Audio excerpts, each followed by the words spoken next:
बीते दिनों Ganpati Kings county residence welfare society के चुनाव सोसाइटी रजिस्ट्रार की अनुमति के बाद चुनाव समिति ने निष्पक्ष और पारदर्शिता के साथ संपन्न कराए, जिसमें विजयी अध्यक्ष मनोज बंसल और उनकी टीम ने 2/3 बहुमत से जीत दर्ज की। ये बात निवर्तमान पदाधिकारियों को नागवार गुजरी। इसके बाद नई टीम ने ऊर्जा और उत्साह के साथ निवर्तमान पदाधिकारियों को सूचित करने के बाद पहली साधारण सभा का आयोजन सोसाइटी भवन में किया, जहां मंचासीन चुनाव समिति ने चुनावी दस्तावेज महासचिव स्वामीनाथ तिवारी को सौंपे, तो वहीं संरक्षकों, कार्यकारिणी सदस्यों और सदस्यों की उपस्थित में बैठक की कार्यवाही और नवीन पदाधिकारियों के पद ग्रहण का सिलसिला शुरू हुआ। इस दौरान चर्चा परिचर्चा के बीच निवर्तमान पदाधिकारियों का बैठक में इंतजार किया गया ताकि वे अपने पद को नवीन कार्यकारिणी को सौंप सकें, लेकिन इस दौरान केवल पूर्व कोषाध्यक्ष ही बैठक में उपस्थित रहे और उन्होंने अपना पदभार नवीन कोषाध्यक्ष शैलेश जैन को सौंपा। वहीं अध्यक्ष, उपाध्यक्ष, महासचिव पदभार ग्रहण की वाट जोहते रहे। बैठक में से पूर्व कोषाध्यक्ष और अन्य 2 लोग पूर्व अध्यक्षा को बुलाने गए, लेकिन उन्होंने आने से मना कर दिया। ऐसे में मंच और उपस्थित सदस्यों ने पूर्व टीम की कार्यप्रणाली पर प्रश्न खड़ा कर सूचना देने के बाद सभा में अनुपस्थिति पर नाराजगी जताते हुए नोटिस भेजने का प्रस्ताव पारित किया गया। इस दौरान नवीन कार्यकारिणी ने 5 संरक्षक और 3 सलाहकारों की मंच से घोषणा की। बैठक में अध्यक्ष मनोज बंसल, सचिव स्वामीनाथ तिवारी ने पूर्व टीम पर नाराजगी जताते हुए सोसाइटी को शिखर पर ले जाने और सबको साथ लेकर चलने की प्रतिबद्धता दोहराई। मैं चुनाव अधिकारी के रूप में 29 जून को हमारा निर्वाचन हुआ था और हमने पूरी ईमानदारी के साथ गणपति किंग्स काउंटी में पारदर्शिता के साथ चुनाव कराए हैं। हमें बड़ा सुखद अनुभव हुआ है। आज का पदभार ग्रहण बहुत ही सौम्य वातावरण में हुआ है। हमारे सभी नई कार्यकारिणी के लिए हमारी ढेर सारी शुभकामनाएं।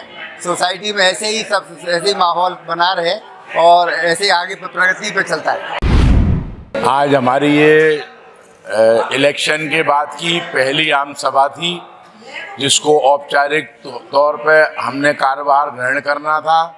इलेक्शन कमेटी ने हमें कार्यभार सौंप दिया है और जो हमारे पूर्व कोषाध्यक्ष, उन्होंने हमें कार्यभार सौंप दिया। उसके अलावा जो हमारे सचिव महोदय और अध्यक्षा महोदय, जो पूर्व अध्यक्षा और पूर्व सचिव तो हमारे रजिस्ट्रार साहब के यहाँ कंप्लेनेंट हैं, लिहाजा वो इस मीटिंग से नदारद थे।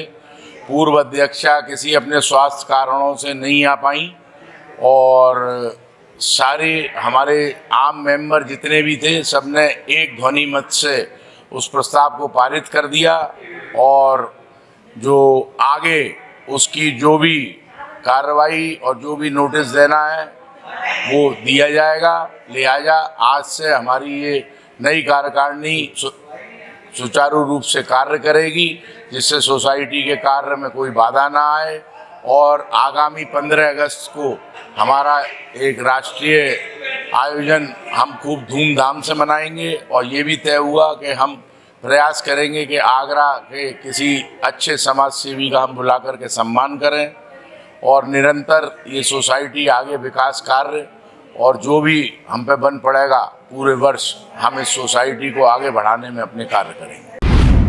मेरा मकसद तो ये था कि हम सोसाइटी को बहुत समृद्ध बनाना चाहते हैं, सोसाइटी को सेवा करना चाहते हैं, सोसाइटी की जितनी भी तकलीफ़ें उसको दूर करने के लिए आज संरक्षक मंडल की भी नियुक्ति की है और एक दूसरी जो नियुक्ति हुई है उन सबको सिर्फ इसलिए कि हमारी सोसाइटी का कार्यक्रम जो भी चले वो सुविधानुसार सही चले।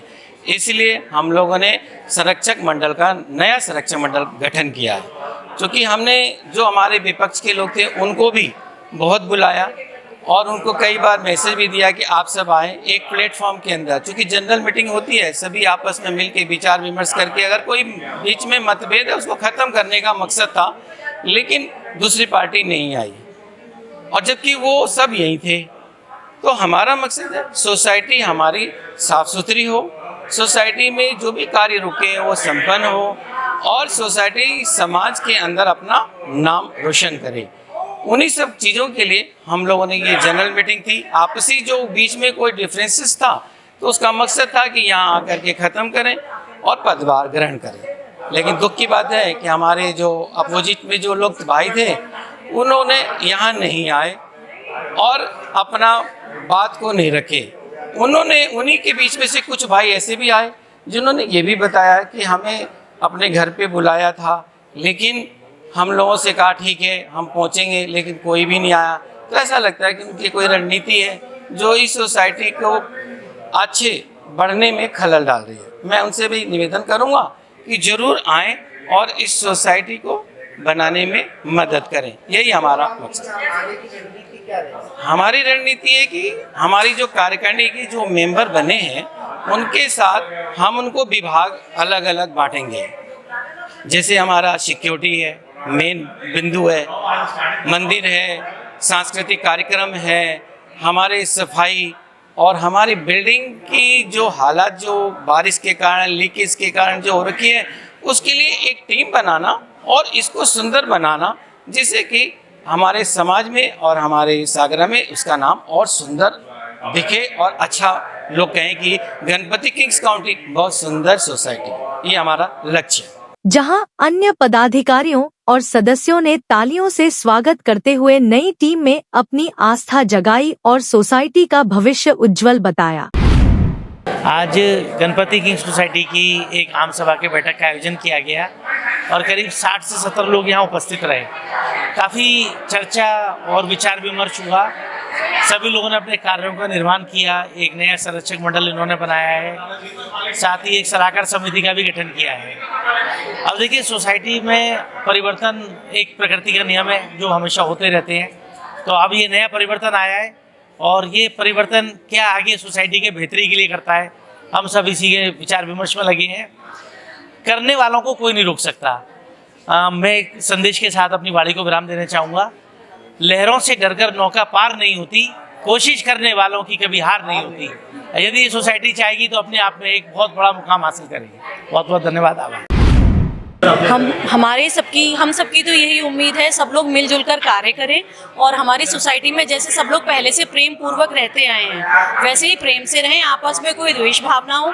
सब तीज त्योहार, होली, दिवाली हम सब मिलके बनाएं और सोसाइटी पूरे आगरा में अपना एक नया नाम बनाए कि इतना प्रेम और इतना सद्भाव पूरे आगरा में किसी सोसाइटी में नहीं है जो हमारे गणपति किंग्स काउंटी में है। Thank you. बस हम ये चाहते हैं कि सब नई पीढ़ी काम करे और बहुत अच्छा करे। मैं तो हमेशा से डेमोक्रेसी के साथ हूँ। जो जनता चयन करेगी उसी को बनना चाहिए और सोसाइटी हमेशा अच्छा कार्य करेगी। मैं तो यही उम्मीद करूँगी।